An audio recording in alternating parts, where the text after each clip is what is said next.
Hey everyone, welcome back to the channel. In today's video, I'm going to show you how to create chatbot in Botpress. First of all, go to your Botpress account. Once you are in your account, just click on create bot here and then just type in your bot name, whatever you want. Click on OK.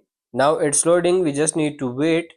And as you can see, it says that chatbot created. So just click on this open in studio.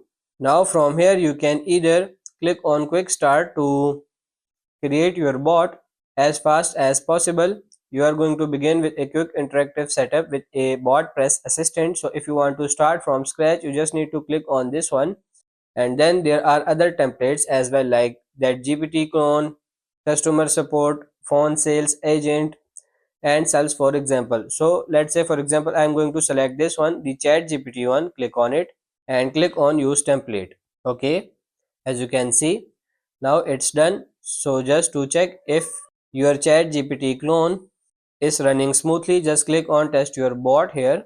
Let's say anything here, hi, and as you can see, it will reply you according to your message.